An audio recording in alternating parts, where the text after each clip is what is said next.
지난 시간에 우리가 믿는 하나님, 우리가 아버지로 모시는 하나님이 어떠한 분이신가에 대해서 생각해 봤습니다.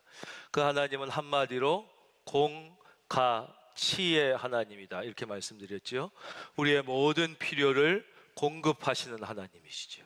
그래서 하나님은 성경에 너희는 무엇을 먹을까, 무엇을 입을까, 무엇을 마실까 염려하지 말아라, 이것은 다 세상 사람들이 하는 것이고 너희의 좋으신 하나님 아버지는 너희의 필요한 것을 다 알고 계시니까 너희는 걱정하지 말고 먼저 그의 나라와 그의 의를 구하라.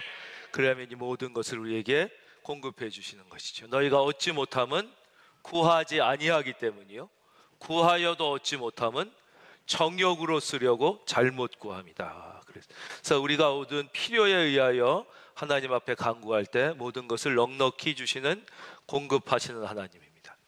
두 번째, 우리 하나님은 가르치시는 하나님이죠. 하나님의 자녀된 우리 믿는 자들이 세상 사람들과 어떻게 다르게 생각해야 되고, 어떻게 다르게 판단해야 되며, 어떻게 다르게 살아가야 되는지, 어떻게 행동해야 되는지를 분명하게 가르쳐 주시는 하나님입니다. 하나님을 믿음에도 불구하고 세상 사람들하고 똑같이 어떻게 하면 더 편하게 살까, 어떻게 하면 남과의 경쟁에서 더 이길 수 있을까, 어떻게 하면 남보다 더 앞서 나가고 남들 위에 올라설 수 있을까 하는 생각은 성도의 생각이 아니라고 가르쳐 주시는 것입니다.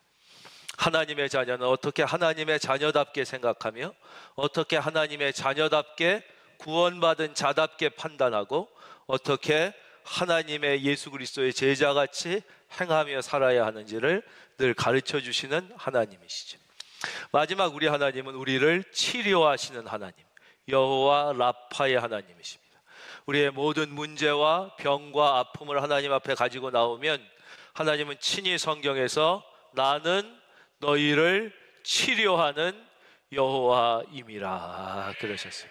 그래서 우리는 하나님 앞에 나와 우리의 모든 병을 치료받고 우리의 모든 아픔과 우리의 약함을 치료함을 받는 것입니다. 그 두 번째, 우리는 우리 안에 역사하는, 그리고 우리의 가정 안에 역사하는 악한 영의 세력을 반드시 대적하여 결박해야 된다고 말씀드렸습니다. 이것은 지성의 문제가 아니라 영성의 문제이기 때문에 아무리 많이 배우고 많이 갖고 성공한 사람도 가정에 내 속에 역사하는 난리치는 이 악한 세력을 영적 능력이 아니면 결박할 수 없습니다. 가정에 일어나는 문제, 가정에 일어나는 난리, 부부간의 갈등, 자식의 문제들을 지식으로, 돈으로, 세상의 권력으로 어떻게 할 수 없는 것이죠. 우리는 이 속에 역사하는 악한 영의 존재를 반드시 인식하고, 첫째, 성령 충만으로 늘 준비해야 된다고 말씀드렸어요. 인간의 힘으로는 이 악한 영의 세력, 마귀의 자식, 즉 귀신의 세력을 이길 힘이 없어요.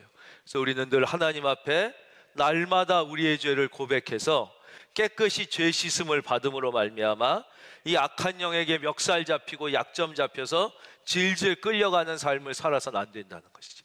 늘 하나님 앞에 순수하게 고백하고 말씀과 찬양과 기도 가운데 거하면서 성령 충만을 사모해야 되고, 두 번째는 우리 안에 있는 이 악한 영의 세력, 우리 가정 안에 들어와 있는 이 악한 영의 세력을 외면하지 말고 반드시 직시하여 대면하라고 말씀드렸습니다.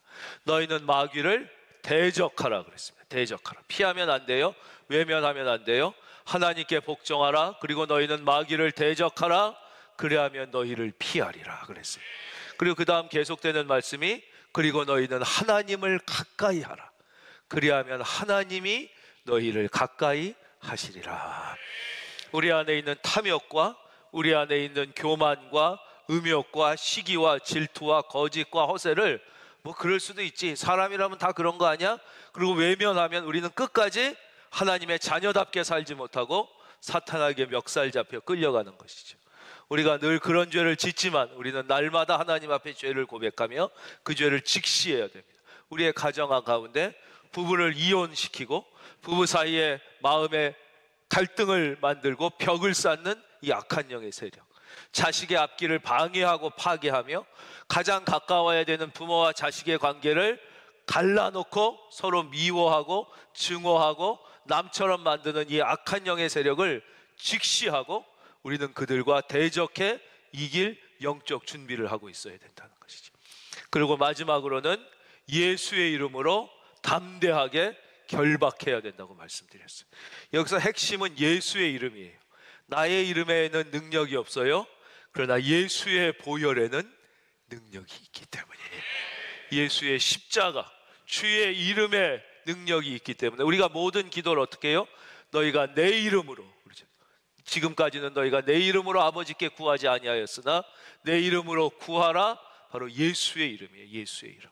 바로 예수의 이름을 우리가 붙잡을 때 그 은혜로 말미암아 우리는 하나님의 자녀가 되고, 그 예수의 이름의 능력이 내 능력이 아니라, 우리는 내 능력으로는 살 수 있는 사람이 아니에요. 그래서 언제 우리는 믿음에 한 발 들어가게 되냐? 나는 아무것도 아닌 존재, 나는 은혜 아니면 설 수조차 없는 존재라는 것을 깊이 인식하고 오직 주의 은혜, 예수의 이름의 은혜를 붙잡고 살아갈 때만 우리는 한 걸음 한 걸음 인생을 살 수 있을 뿐만 아니라 우리 안에 역사하는 악한 영의 세력, 우리 가정에 역사하는 악한 귀신의 세력을 대적하여 결박하고 물리칠 수 있다고 말씀드렸습니다. 여러분 안에 승리의 영성이 함께 하시길 바랍니다. 오늘 13절에는 아주 재미있는 사건이 일어나는데요. 첫째, 말씀이 이렇게 시작되죠. 바울과 및 동행하는 사람들이 바보란, 여기 이제 섬이에요. 섬에서 전도를 하고 역사가 일어났죠. 배 타고 밤빌리아, 다시 육지로 돌아왔어요. 여기 밤빌리아 육지예요. 거기에 있는 한 도시인 버가에 이르게 됩니다. 근데 여기서 특이한 것이 오늘 말씀 이전까지는 항상 바나바와 사울, 바나바라는 이름이 먼저 나옵니다. 왜냐? 바나바는 신앙과 연륜이 훨씬 더 선배이고 존경받는 지도자였으니까 그건 당연한 거예요. 나이도 훨씬 많고 신앙의 연륜도 훨씬 많고, 사도 바울을 교회 공동체에 소개시켜 준 사람도 바로 바나바예요. 그리고 그가 다시 인정받지 못하고 저 외롭게 떨어져 있을 때 다시 그를 데리고 교회 공동체 안으로 들어와서 리더십을 준 사람도 바나바고, 마침내 사도 바울에게 그 사람의 장점을 발견해서 교회 안에서 큰 역할을 하게 해준 사람이 다 바나바란 말이에요. 그러니까 당연히 바나바 이름이 먼저 나오죠. 바나바, 사울, 바울 되기 전에 옛날 이름. 그런데 오늘 이 순간부터, 즉 공식적인 선교 사역, 세계의 영혼을 구원하기 위한 공식적 전도 사역이 시작된 순간부터 이제는 바울의 이름이 앞서 나오게 됩니다. 이후로는 단 한 번도 바나바의 이름이 앞서 나오지 않습니다. 이 둘의 변화가 일어나게 되는 거죠. 모든 선교 사역 전체를 이끌고 가는 것도 이제 바울이 이끌고, 설교를 해도 바울이 하고, 역사가 일어나도 사도 바울을 통하여 역사가 일어나게 됩니다. 우리는 여기서 아주 중요한 두 종류의 리더십의 특징을 깨닫게 됩니다. 하나가 바로 바울적 리더십이에요. 우리가 보통 지도자적 리더십으로 알고 있죠. 비저너리, 파이오니아, 선구자적 리더십입니다. 그러나 또 하나 그만큼 중요한 리더십이 바나바적 리더십, 협력자, 헬퍼, 내조자, 팔로워로서의 리더십입니다. 근데 우리는 이제 드러나긴 주로 이제 바울과 같은 리더십이 드러나죠. 일을 만들고 비전을 제시하고 사역을 조직하고 사람들을 구성해서 어떠한 결과를 도출해내는 리더십, 이게 바울적 리더십이에요. 그러나 그런 리더십만 가지고는 실제 일이 되지 않습니다. 특별히 교회에서는 그렇습니다. 세상의 기관은 어떨지 몰라도 특별히 가정에서도 그렇습니다. 가정과 교회는 하나님이 창조하신 유일한, 직접 창조하신 두 기관이라고 말씀드렸어요. 다른 모든 건, 그 어떤 조직도, 국가조차도 다 사람들이 만든 거예요. 오직 가정은 하나님께서 친히 창세기에서 창조하시고, 십자가와 부활을 통하여 하나님께서 친히 예수의 교회를 창조하셨어요. 그래서 이 조직은, 이 두 곳은 세상의 모든 곳과 전혀 다른 형태와 특징을 가지게 되는데, 그게 뭐냐? 이 앞에서의 바울적 리더십만 가지고는 안 되고요, 반드시 바나바적 리더십이 필요합니다. 선봉장이 아니라 바로 보급해주고, 보급선이 중요하잖아요. 전쟁에서 위로해주고 내조해주고. 그래서 가정에서도 남편이나 아내 중에 한 사람이 이런 바울적 리더십의 특징을 갖고 있다면, 다른 한 사람은 바나바적 리더십을 가지고 있어야 가정에 사랑이 생깁니다. 교회도 마찬가지입니다. 이 바울처럼 비전을 제시하고 사역을 제시하고 조직하고 성취해내는 리더십도 필요하지만, 이 바나바처럼 뒤에서 보이지 않는 곳에서 협력하고 설득하고 도와주는 이 리더십이 없으면 교회 안에 사랑이 생기질 않습니다. 다 바울같이 사람들만 있으면 교회가 사랑이 없어지고, 사랑이 없어진 교회는 능력은 아예 존재하지 않는 것이에요. 그 다음엔 갈등되고 자기들끼리 싸우다가 다 끝나는 것입니다. 그래서 가장 중요한 것은 이 두 가지 리더십이 가정과 교회에서, 전 여러분의 가정이 좋은 가정이 되기를 바랍니다. 이런 사랑의 능력이 있는 가정, 다 자기의 주장만 하고 다 앞서서 파이오니아만 되는 게 아니라 누군가는 양보하고 내조해주는, 그게 남편일 수도 있고 아내일 수도 있어요. 혹은 그게 자녀일 때도 있지만, 혹은 자녀가 아니라 부모가 그렇게 내조하고 도와주는 역할을 해야 될 때도 있는 것이죠. 즉, 나에게 주신 은사와 이 가정에서의 사명이 무엇인가를 깨닫는 은혜가 있어야만 자기가 그 사명을, 교회 안에서도 마찬가지죠. 내가 이 교회 안에서 내가 감당해야 될 나에게 주신 은사와 사명은 무엇인가를 깨닫는 은혜가 있어야 되지요. 이런 예가 구약에서도 나오는데, 우리가 잘 아는 바로 여호수아와 갈렙입니다. 여호수아와 갈렙이 모세라는 탁월한 지도자 밑에 있을 때는 아무 문제가 없었어요. 둘 다 같이 친구와 동료로서 섬겨요. 근데 모세라는 탁월한 지도자가 이제 시간이 돼서 어쩔 수 없이 천국에 가게 되죠, 죽어서. 그런데 리더십을 한 사람에게 이양할 수밖에 없어요, 계승을. 모세가 기도하고 하나님의 뜻을 받아서 여호수아 갈렙 모두 다 뛰어나지만 리더십을 여호수아에게 이양하게 됩니다. 계승하게 돼요. 그러니까 보세요, 어제까지 갈렙의 입장에서는 사실 고민이 없었겠습니까? 모세야 원래 지도자야, 당연히 저분을 따르고 우리가 협력자로 내조자로 있는 건 괜찮아. 근데 어제까지 친구였어, 어제까지 동료였는데 오늘 하루아침에 저분이 나의 지도자가 되는 거예요. 여호수아가 그를 따르고 그를 내조하고 협조하고 보이지 않는 곳에서 그를 응원해야 되는, 그게 쉽게 받아들여지지 않았을 수도 있다는 거죠. 그래서 갈렙이 훌륭한 것입니다. 그래서 이 여호수아에게 리더십이 계승된 이후에 성경에서요, 갈렙은 사라집니다. 무려 40년간 성경에 갈렙의 이름이 드러나지 않습니다. 그는 보이지 않는 곳에서, 이제 드러나지 않는 곳에서 일부러 숨어서 여호수아를 도운 것이죠.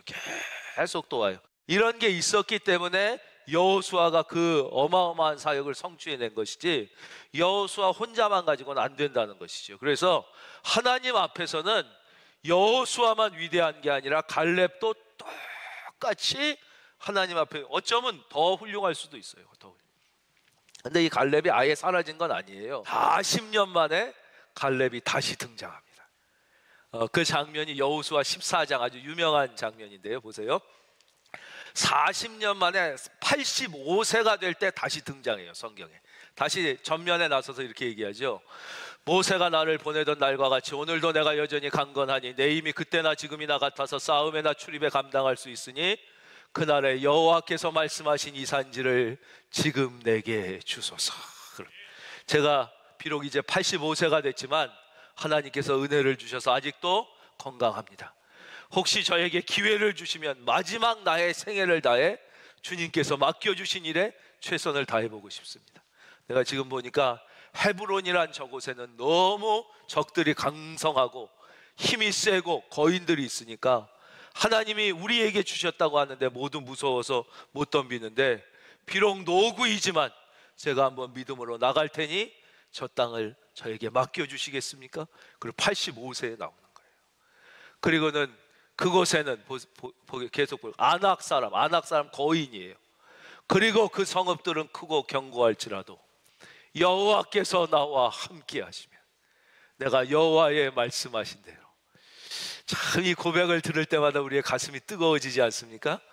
전 여러분이 모두 85세 때 이런 고백을 할 수 있기를 바랍니다. 95세에도 할 수 있으면 좋겠죠.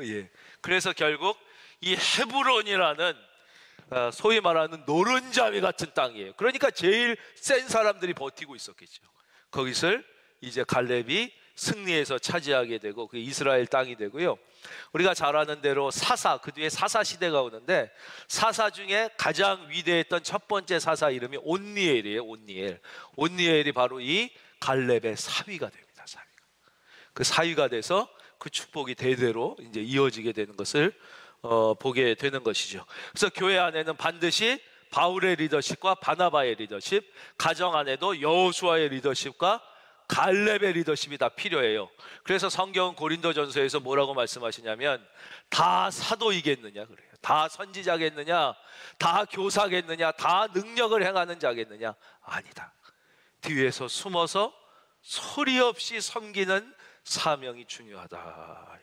두 번째로 우리가 이 말씀에서 발견하게 되는 아주 재미있는 사건이 있는데 그게 바로 13절 하반절에 있어요. 바울과 및 동행하는 사람들이 바보에서 배 타고 밤빌리아에 있는 버가에 이르니 요한, 이 요한은 우리가 잘 아는 바로 그 마가 요한입니다. 마가의 다락방 그 집의 아들이에요. 마가 요한은 그들에게서 떠나 예루살렘으로 돌아갑니다. 갑자기 밤빌리아에 있는 버가에 이르렀는데 이 자기가 수행으로 따라가겠다고 했더니 마가 요한이 아유 나는 더 이상 못하겠다고, 나는 이제 예루살렘 우리 집으로 가겠다고, 나는 안 간다고, 그리고 사역을 감당하다가 포기하게 된 것입니다. 분명한 이유는 나와 있지 않지만 앞뒤 정황을 살펴보면 이유는 분명하죠. 시험에 든 것입니다. 왜 시험에 들었냐? 뭐 많겠지요. 그 이유는 너무 힘들어가지고 힘들어 죽겠는 거예요. 먹는 것도 힘들고 자는 것도 힘들고. 안 그래도 그 마가의 다락방 120명이 마루에 들어올 정도로 부잣집 도련님이다 보니까 고생 하나도 안 하고 자랐을 가능성도 크죠. 그러니까 이거 먹는 것도 힘들고 자는 것도 힘들고 움직이는 것도 힘들고 사람들 뒤치다거리 하는 것도 힘드니까 너무 힘들었을 수도 있습니다. 이게 아주 문제입니다. 우리나라 최고의 대기업의 인사 담당하는 분이 쓴 책을 읽었더니 자기는 사람을 임명하고 승진시킬 때 가정 환경을 중요하게 본다고 얘기했습니다. 근데 거기서 중요한 가정 환경은 가정이 얼마나 화목했냐, 뭐 이혼했냐, 안 했냐, 집안이 어떤 이런 게 하나도 아니라 지나치게 유복한 환경에서 자라서 고생을 전혀 안 해본 애들은 근성과 끈기가 부족해서 무슨 일을 맡겨도 대부분 잘 이루어내지 못하고 중도에 포기하더라는 거죠. 우리나라 최대 그룹의 인사 담당 부사장이 쓴 책에 그렇게 나와 있어요. 그래서 중요한 것은 뭐 이혼 과정, 뭐 어려운 과정 이게 아니라 지나치게 유복한 과정에서 자라서 자랄 때 고생을 너무 안 해봐서 끈기와 근성이 없는 것, 이게 제일 자기 인생의 적이다 이렇게 얘기했어요. 저는 사랑하는 여러분들이 처음도 잘하지만 끝은 더 잘하는 사람이 되기를 바랍니다. 그것이 좋은 인생입니다. 인생도 그렇고 무슨 일을 해도 처음도 잘하지만 중요한 건 나중이 더 잘하는 사람, 그런 사람이죠. 왜냐?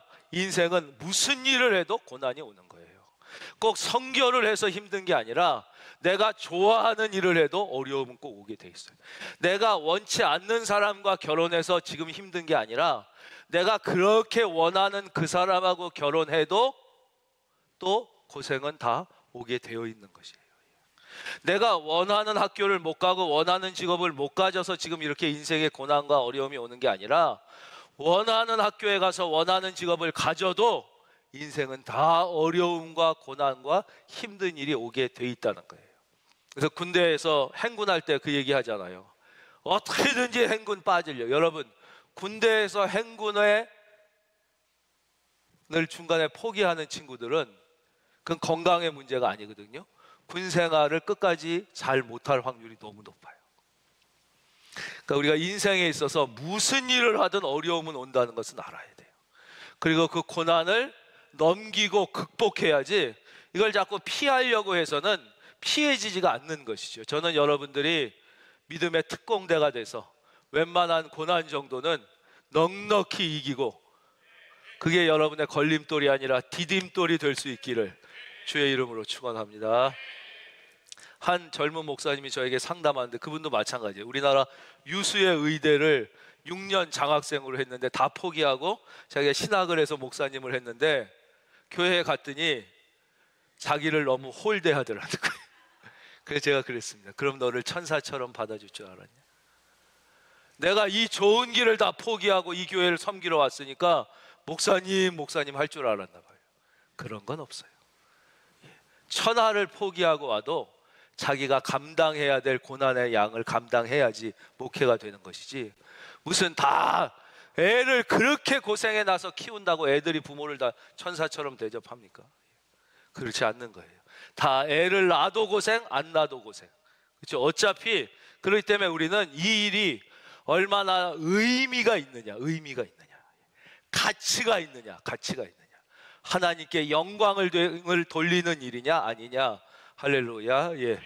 그것으로 판단을 해야지, 예수 믿고도 어떻게 더 편하게 살까, 어떻게 남보다 덜 고생하고 잘 살 수는 없을까, 경쟁에서 이길 수는 없을까, 앞서갈 수는 없을까, 이런 비신앙적인 생각을 하면 다 그 인생이 잘 되기가 어렵다는 것입니다. 또 하나 아주 중요한 게 있는데, 하나님의 일은 조직이나 제도나 방법이나 돈이 하는 게 아니라 오직 성령 받은 하나님의 사람들이 한다는 것이지.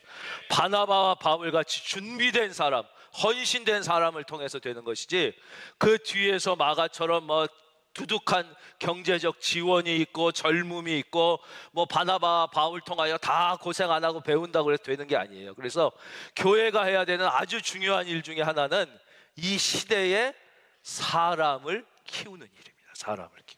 저는 우리 큰은혜 교회가 사람을 키우는 교회, 사람을 세우는 교회가 될 수 있도록 여러분들이 기도해 주셨으면 좋겠습니다. 우리나라는 다 좋은데 사람을 키우고 세우는데 조금 약해. 그래서 너무 사람을 완전한 사람이 아니면 10가지 장점이 있어도 한두 가지 약점만 있으면 그걸 갖고 사람을 끌어내리려고 해서 인물이 못 크는 거예요. 다 이 세상에 장점만 있는 사람은 없고 털어서 먼지 안 나는 사람은 인간 가운데는 거의 없어요. 근데도 어떻게든지 누가 좀 잘 되려고 그러면 약점을 잡고 막 끌어당겨가지고 그 사람을 안 되게 하려고 그러니까 인물이 못 크니까 모두가 다 안 되는 거예요. 모두가 다 어려운 것이죠. 예를 들면 이런 거죠. 동물의 나라에서 우리를 이끌 만한 지도자를 세우자. 그러니까 사자가 사자 대왕님, 사자를 지도자로 세우자 그랬더니 막 미친 듯이 반대했다는 거 아니에요? 아니, 날지도 못하는 게 왜 왕이냐? 날 수도 없는 게 뛰기만 하는 게 그래서 그럼 독수리를 하자 그랬더니 독수리를 했더니 또 물고기들이 헤엄도 못 치는 게 무슨 왕이냐? 물에만 들어가면 죽는 게, 그러면 그럼 고래로 하자. 고래 그랬더니 또 이제 육지 동물들이 뛰지도 못하는 게 무슨 왕이냐? 서로 다 안 된다. 그래서 나중에 된 게 오리 너구리가 됐다고 그러잖아요. 오리 너구리 알지요? 새도 아닌 것이, 오리도 아닌 것이, 너구리도 아닌 것이, 그래서 뛰기도 하고 헤엄도 치고 새처럼 날개도 퍼덕거리니까, 그러면 동물의 왕국이 다 망하는 거예요. 결국은 오리 너구리가 대장되니까 아무것도. 우리나라가 그런 실수를 범하고 있지는 않는가 하는 거죠. 내가 그러고 있지는 않는가. 교회 안에서도 마찬가지죠. 그래서 우리는 사람을 키우는 일, 사람을 세우는 일, 특별히 저는 여러분들이 사람을 볼 때 그 사람의 단점이 아니라 장점을 발견할 수 있는 지혜가 있기를 바랍니다. 자녀도 마찬가지예요. 자녀를 잡고 그 자녀의 단점을 보완해 주려고 그러면 애가 힘들어서 안 돼요. 장점을 발견해서 키워줄 수 있어요. 부부지간에도 마찬가지예요. 서로 단점이 보이기, 얼마나 부부가 다릅니까? 아무리 사랑해서 결혼했어도 살다 보면 너무너무 달라요. 단점이 너무너무 보여요. 그거 가지고 얘기하다 보면 갈등만 생기는 거예요. 서로 상대방의 장점을 볼 수 있어야 돼요. 장점을 보고 그 장점을 서로 키워줄 수 있고 인정해 줄 수 있고 해야지 되는 것이죠. 그래서 교회 안에서도 마찬가지입니다. 근데 이 마가 요한이 중간에 포기하고 이렇게 간 이 문제가 여기에서 끝나지 않습니다. 이것은 초대교회에 아주 심각한 문제를 불러일으키게 되는데요, 15장 그 뒤에 나옵니다. 보세요. 며칠 후에 바울이 바나바도, 이건 이제 선교 여행을 다 마친 다음에, 그 다음에 바울이 기도하다가 생각을 했어요. 우리가 선교하고 세운 교회에 다시 한번 가서 그들을 격려하고 믿음으로 가르쳐야 되겠다는 마음이 들어서 바나바에게 얘기를 합니다. 바나바에게 말하되 우리가 주의 말씀을 전한 각성으로 다시 가서 형제들이 어떠한가 방문하자 했더니 바나바가 좋다. 그리고 뭐라 그래요? 마가라 하는 요한도 데리고 가자. 그때 비록 얘가 중간에 포기했지만, 중간에 우리를 배신하고 떠났지만 한 번 더 기회를 주자 그랬어요. 그랬더니 바울이 밤빌리아에서 자기들을 떠나 함께 일하러 가지 아니한 자를 데리고 가는 것이 옳지 않다. 그래서 둘이 의견이 갈라지게 됩니다. 거기서 끝나는 게 아니에요. 보겠습니다. 서로 심히 다툽니다. 이 최고의 교회 지도자들이 심히 다투고 끝났으면 좋은데 갈라서게 되는 거예요. 이 초대교회에 엄청난 사건이 일어나죠. 바나바는 마가를 데리고 배 타고 구브로 키프로스라는 고향으로 돌아가게 되고, 바울은 신라를 택한 후에 형제들에게 주의 은혜 부탁함을 받고 떠나 41절은 한번 같이 읽을까요? 시작. 교회들을 견고하게 하니라. 아멘. 자, 이제 투표하겠습니다. 여러분 생각하고 하나만 손을 들어주세요.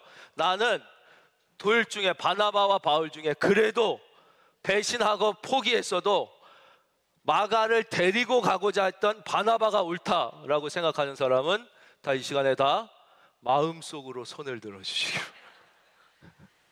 아닙니다. 사역, 하나님께서 맡기신 사역을 이렇게 중간에 이렇게 돼서 다 망치는 사람을 또 데려갔다간 주의 일이 안 되니까 바울이 옳습니다 라고 생각하는 분들도 있겠죠. 예. 제가 볼 때 대한민국의 정서로서는 바나바 편이 훨씬 많을 거라고 생각합니다. 대한민국적 정서로서는 사람이 중요하지 않냐. 그렇죠? 둘 다 일리가 있습니다. 예, 두 종류가 전혀 다른. 바나바는요, 사람을 중요하게 생각하는 리더십이었어요. 그래서 사역을 하다가 사람이 안 되거나 상처를 받으면 사역을 포기하고 사람을 붙잡는 그런 부드러운 리더십이었습니다. 그래서 성경에 보면 바나바가 세운 교회가 한 교회도 없습니다. 바나바가 구원하고 변화시킨 성도 한 군데도 없습니다. 바나바가 어떠한 사역을 이루었다는 기록이 하나도 없습니다. 바울은 반대입니다. 바울은 사역에 지장이 있으면 사람을 버리고라도 그 사역을 성취해내야 되는 리더십을 가졌습니다. 그래서 성경에 보면 사도 바울은 가는 곳마다 교회를 세우고, 가는 곳마다 기적이 일어나고, 가는 곳마다 변화가, 빌립보 교회, 고린도 교회를 세우고, 20세기 최고의 역사가 아놀드 토인비가 뭐라 그래요? 사도 바울이 탄 배가 유럽이 아니라 동아시아로 왔으면 세계 역사의 판도가 바뀌었을 것이다. 그 전까지 동아시아가 유럽에 비하여 문명적으로, 문화적으로 훨씬 앞서져 있었는데, 사도 바울을 태운 배가 바로 마게도냐, 유럽으로 건너가게 되면서 세계의 중심치가 유럽으로 옮겨가게 돼서 그 후 거의 2000년간 유럽이 세계의 문명을 주도하게 되지 않습니까? 엄청난 세계사의 변화를 일으키게 되는 것이죠. 그렇다면 바울이 더 나은 것 아닙니까? 꼭 그렇진 않습니다. 바나바는 눈에 띄는 열매는 없었지만 이 사람은 눈에 보이지 않는 사람이라는 보화를 캐내는 그런 은혜가 있었기 때문인 거죠. 그래서 둘 다 달라요. 다를 수밖에 없고, 이렇게 다르다는 것은 무슨 뜻이에요? 여러분 결혼했어요. 성격 차이로 이혼합니다. 이건 다 거짓말이죠. 예.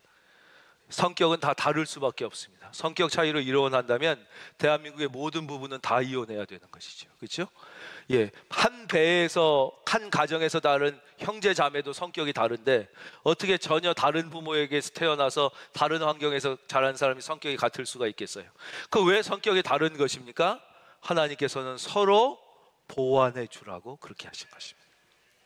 하나님은 다양한 걸 좋아하세요. 모두 다 똑같다면 우리가 로봇이지 인간이 아니에요. 인간은 다 다를 수밖에 없고, 다 차이가 날 수밖에 없고, 이 서로의 다른 차이를 서로 보완해 주면서 완전한 하나님 앞에 완성한 되는 인격체를 이루라고. 여러분, 큰은혜 교회의 가정은 서로 갈등하고 서로 지적질하는 가정이 아니라 서로 보완하고 서로 격려하는 가정이 되기를 바랍니다. 우리가 상대방의 약점이 보일 때가 있습니다. 약점은 왜 보이는 것일까요? 나와 다른 사람을 보면 우리는 나라는 비판하는 데는 아주 왕이에요. 그렇죠? 예. 비판합니다. 이 정당과 저, 뭐 정치하는 분들이 그러는 것은 그럴 수 있지만 국민이 다 그러는 것은 이왕이면 좀 좋은 걸 배웠으면 좋겠죠. 예. 정치하는 사람들은 그것이 하나의 직업이에요. 예. 그러니까 그 사람들을 우리 인간의 모델로 삼아서는 안 되죠. 모델로 삼을 만한 훨씬 더 훌륭한 사람들이 많으니까 그거는 일종의 전문직이라고 봐줘야 되는 것이죠. 예. 근데 막 그 사람들이 막 서로 다르면 막 비판을 그냥 목숨 걸고 합니다. 여러분, 서로 다른 게 발견됐을 땐 다시 말씀드리지만 하나님의 뜻은 비판하라는 게 아니라 서로 도와주라는 것입니다. 서로 그 사람의 약점을 내가 책임져 주고, 우리도 또 약점이 있죠. 우리라고 어떻게 완전하겠어요? 그 약점을 서로 보완해 주는 것이에요. 그래서 성경은 뭐라 그래요? 성령의 하나 되게 하심을 힘써 지킬지어다 그러죠. 가정도 성령의 하나 되게 하심을, 자녀들도, 자녀가 나와 다른 게 정상입니다. 왜 내가 원하는 대로 자녀가 이렇게 안 하지? 다른 게 정상이에요. 내가 아니거든요. 자녀는 독립된 존엄한 독특한 인격체로 만들었으니까 나랑 다른 거예요. 그 다른 것을 내가 보완해주고 도와줘야지, 내 뜻대로 해라, 이 아버지가 인생을 먼저 살았다, 엄마가 다 고생해 봤기 때문에 그 길로 가지 말라고 그러는 거다, 그렇지 않아요. 그 길로, 내가 원하는 길로 갔었어도 또 그때 가면 또 후회가 있다는 거니까. 예, 이제 말씀을 맺겠습니다. 여기서 우리는 마지막으로 이것을 생각하게 됩니다. 역시 아무리 훌륭해도 인간은 인간이구나 하는 것입니다. 그렇게 위대하고 훌륭하고 인간성이 좋았던 두 사람도 싸우기도 하는구나, 심히 다투기도 하는구나 하는 것이죠. 아, 인간은 인간인 것입니다. 그래서 우리는 인간에 대하여 지나친 기대를 하면 안 돼요. 우리가 표현할 때 위대한 사도 바울 이렇게 표현하지만 사실 정확히 표현하면 사도 바울이 위대한 게 아니에요. 위대한 하나님이 바울을 위대하게 사용하신 것뿐이에요. 그렇죠. 그러니까 인간은 인간일 수밖에 없어. 그래서 나의 배우자에 대하여 지나친 기대를 하면 안 돼요. 50점만 되면 100점인 거예요. 나의 부모에 대하여 지나친 기대를 하면 안 돼요. 나의 부모님도 어쩔 수 없는 인간이며 자기 중심적으로 생각할 수밖에 없는 한계를 가진 존재라는 것을 이해하고 부모님을 대해야 돼요. 안 그러면 실망하게 돼서 오히려 나의 자녀도 한계와 약점이 많은, 그러나 하나님이 사랑하는 존귀한 독립적 인격체라는 것을 인정해야지, 자녀에게 너무 많은 것을 기대하니까 자녀가 힘들고 부모도 거기서 감사함이 없고 자꾸 갈등과 한숨이 나오는 것이. 우리 한번 따라할 거예요. 사람에게 지나치게 기대하지 말자. 그래서 이거는 얼마 전에 소개해드렸던 이시영 박사도 행복하게 사는 비결 가운데 이렇게 말씀하셨더라고요. 배우자, 자녀, 이제 이건 어른들 얘기예요. 배우자, 자녀, 친구에 대한 기대의 수준을 낮춰라. 그럴수록 우리는 노년이 더 행복해진다는 거예요. 배우자에게 너무 많은 기대하지 말고, 자녀에게 많은 기대하지 말고, 친구에게도 기대치를 낮춰요. 그래서 성경은 좋은 이웃도 이렇게 말씀하시잖아요. 누가 너의 이웃입니까? 그랬을 때 이렇게 해주는 사람이 이웃이다 그런 게 아니라 네가 도와주면 네가 그 사람의 이웃이 된다, 이렇게 바뀌는 거예요. 그래서 두 번째는 사람은 결국 반드시 헤어질 수밖에 없다는 것입니다. 이것이 바울과 바나바가 만난 현실입니다. 여러분, 인간은 아무리 좋아도 헤어지는, 여러분 배우자가 결코 영원할 수 없습니다. 여러분의 부모가 여러분의 자녀를 아무리 여러분이 사랑해도 인간은 결국은 헤어질 수밖에 없는 존재예요. 오직 우리 하나님만이, 나를 위하여 죽어주신 예수님만이 지금부터 영원토록 나와 함께 해주시는 유일한 분이시라는 사실을 여러분 한시도 잊지 말기를 바랍니다. 그분 한 분 외에 인간은 그 누구도 결국은 헤어질 수밖에 없는 존재예요. 마지막으로, 그렇다고 헤어짐이 꼭 비극이 아니었어요. 이분들이 이렇게 심히 다퉈서 안타깝게 헤어졌으니까 그게 그 순간에는 아픔이었고 비극이었지만 그것은 오히려 나중에 창조적 축복이 되듯이, 저는 지금 여러분이 겪고 있는 그런 아픔, 어떤 분은 이별의 아픔이 있겠죠. 어떤 분은 실패의 아픔이 있을 수 있겠고 여러 가지 아픔이 있을 수 있을 것입니다. 그 고통과 아픔들이 오히려 하나님 앞에서 창조적 축복으로 변할 수 있기를 주의 이름으로 축원합니다.